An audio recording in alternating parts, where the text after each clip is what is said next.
So apparently we're all failing on YouTube because our videos are boring. Everything is about clicks and fast-paced retention editing that drives viewer attention to keep them watching. But is this really true? Should we be creating cookie-cutter, fast-paced editing like Mr. Beast? I mean, if this was true, then Netflix would look very different. But there's also a reason why Mr. Beast is so big and getting bigger, right? So maybe we should all copy him. After all, everyone's attention span is getting shorter these days. But hold on, if that was true, then we wouldn't be seeing the rise of podcasts and longer form content at the same time. So which is it, fast-paced shorter videos or longer slower videos? Well, in the UK we have a dark coloured spread that we like to put on toast called Marmite, and people literally love it or absolutely detest it.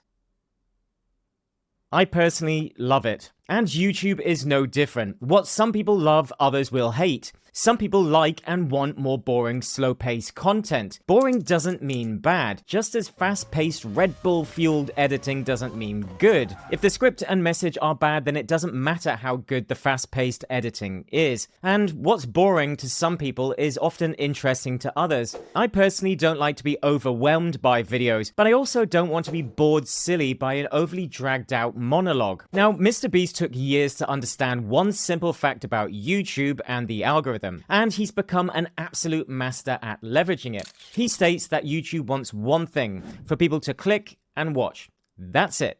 To click and watch your videos. If your videos fill that basic need, then YouTube will do the rest for you. So Mr. Beast focuses on the title, the thumbnail, the hook in the first 30 seconds, and then re-hooking people throughout the video. He also does more and more extreme things to get people to watch, and then he leverages that attention to promote his own personal products. So yes, we could all learn something from him and add elements of what he's doing to our videos. But you have to remember that those views are real people who are watching your videos. They want different things from different channels. Some channels are about entertainment and others are about education. So not everyone likes the retention style of editing where something changes every 2 seconds. Many people feel overwhelmed by the amount of visual input and the fast pace. It can feel like taking a fire hose to the face, and after years of this style of editing and the recent rise of faceless channels using AI, we're starting to see a gradual swing back to a slower, more raw form of content. Sam Sulak is a prime example of this with his unedited videos and basic thumbnails. Sure, he has a natural camera presence and he has physical results that many of us could only dream of, but people want to get back to what they originally came to YouTube for: connection. They want to connect with you and your story and the community that you build around it. They may also want to share in a common goal if your channel is about education.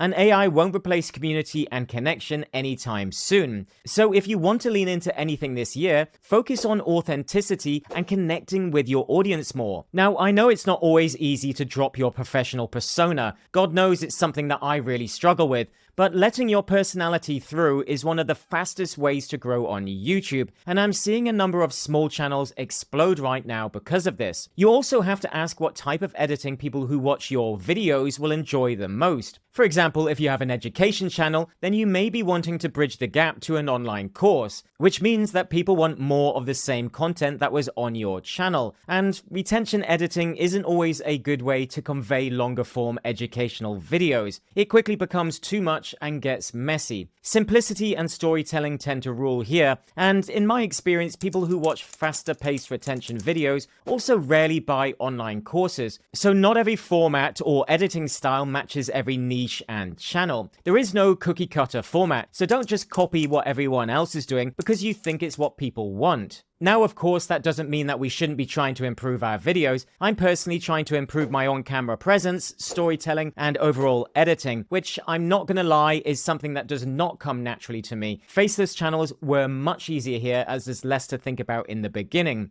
But I want to build more of a connection and community with you guys and improve my overall skills at the same time. The goal, after all, is to get 1% better with each video that you upload. So take a look at your niche and think about what your audience want. What style will work best for that need and build the most overall connection? A small, loyal audience is always far more powerful on YouTube than a soulless large one. And sometimes a little bit of boring in a noisy world is exactly what people want. But what do you think? Are you tired of this fast-paced video editing style? What type of content do you like the most? Let us know in the comments below. And as always, if you would like full step-by-step training on building profitable YouTube channels, then check out the links in the video description. Thanks for watching, and I'll see you in the next one.